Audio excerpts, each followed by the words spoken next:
Hi everyone, welcome back to Avery's Apron. My name is Avery, and today I'm going to be showing you how I make this super comforting Salisbury steak dinner. You guys, this meal was so good. I was craving it a couple of weeks ago, and I finally decided to make it, and it is just so perfect for these colder days that we're having. So I'm so excited to share the recipe with you. Let's get started.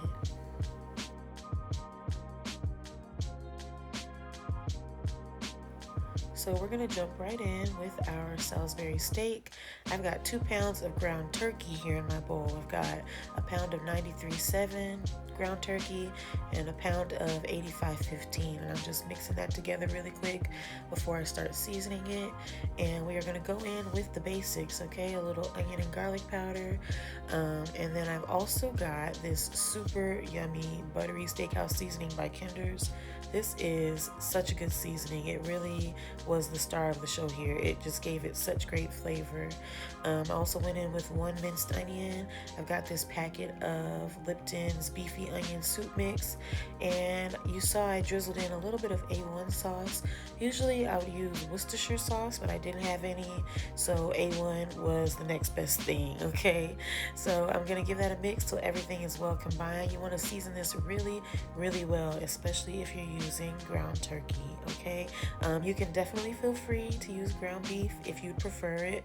You can do a little bit of ground beef mixed with ground pork if you wanted to. It's totally up to you, but I just wanted to use ground turkey because I like how it's a little bit lighter. Like, it doesn't weigh you down and make you feel so heavy like ground beef does. But yeah, anyways, I went in with a little salt and pepper, gave that another mix, and now I am forming my patties. I just coated my hands with some avocado oil, and I didn't measure this. I just kind of took a scoop and shaped it into this oval oblong shape and laid them out on parchment paper, and I'm gonna set them to the side while I make my corn and mashed potatoes. Alright, so for my corn, I am going to go in with about 3/4 of a stick of butter. This is unsalted butter. I'm just going to coat the bottom of my skillet. My skillet is over medium-low heat. And I'm going to pour in this bag of frozen corn that I have. And I'm going to give it a good mix. Make sure that my butter is placed in the center of the corn. And I'm going to season this with salt and pepper and cover it. And I'm just going to let it go and cook while I make everything else. I'm not really going to do much else to this corn. It's just going to cook up really nicely while I take care of the rest of the meal.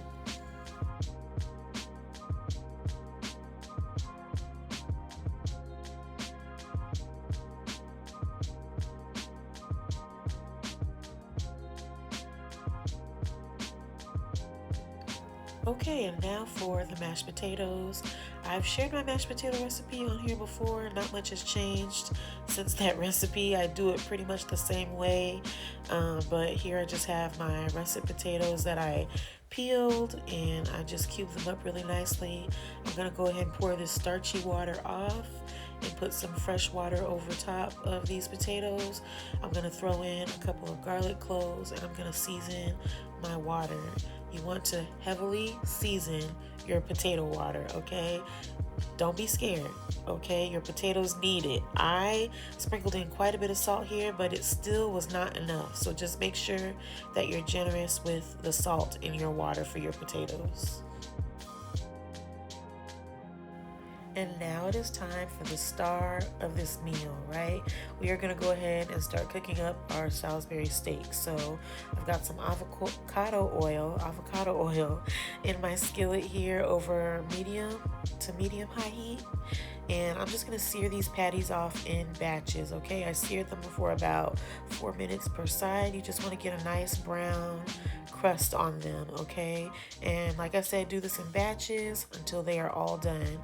This 2 pounds of ground turkey made about 10 patties for me.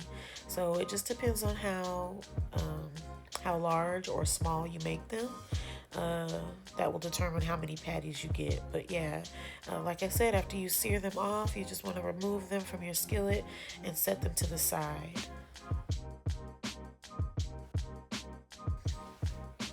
And after they're all seared off, you can go ahead and get started on your gravy. Now, as you can see here, I'm starting with a clean skillet. Unfortunately, the brown bits in the bottom of my skillet were not brown; they were burnt. Okay, so I did decide to clean my skillet, but and start fresh. But please feel free, if your brown bits in the bottom of your pan stay brown and don't get burnt, then keep them. Okay, that's nothing but flavor, and you really want that in your gravy. But it's okay. We're just gonna start fresh here for me. And so I went in with some avocado oil and butter, and then I threw in my onions because we are making a onion gravy. Okay, and so I did add in a few slices of onion, and I'm just gonna give that a good mix, saute them for a bit. Then I went in with some flour to get our roux going, and you just saw me throw in a couple of cubes of beef bouillon. Okay, and I just mashed that in and incorporated it with the flour and onion as well. So I felt like it was cooked down pretty well at this point, so I went ahead and started adding in my beef stock. Okay, so we are just gonna stir and pour and stir and pour and stir and pour, and you're just gonna stir continuously, honestly, because you want a nice smooth gravy. You don't want it to be lumpy or chunky and have little flour bits. You just want to really give it a good stir. Okay, and so I stirred it really well and I let it come to a simmer, and now I'm seasoning it with all of the same dry seasonings that I used in my Salisbury steaks. Okay, so that's garlic and onion powder, the Kinder seasoning, as well as some salt and black pepper. Okay, we're gonna give that a good stir and continue adding in our beef broth until I reach the consistency that I desire.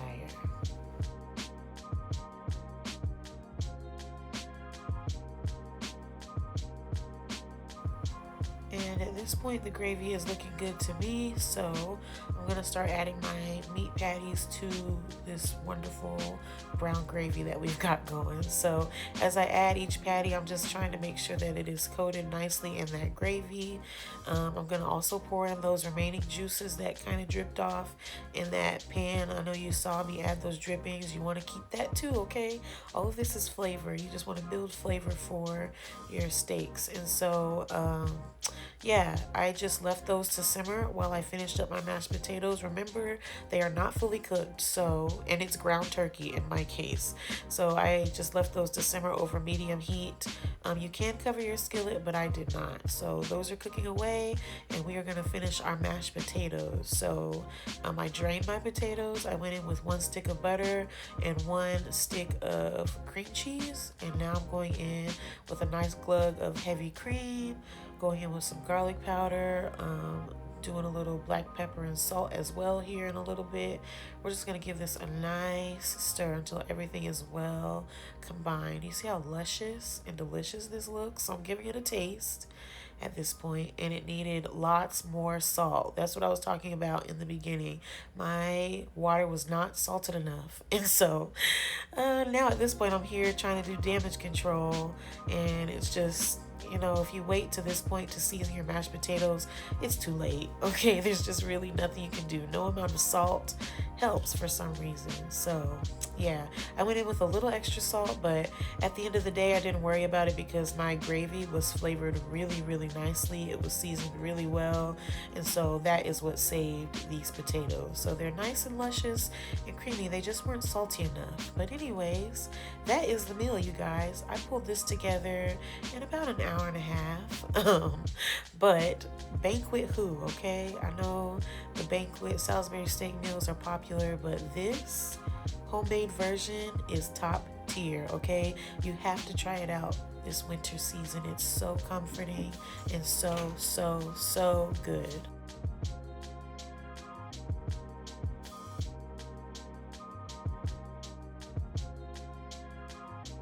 And as always, you guys, I just want to say thank you for tuning into my channel today.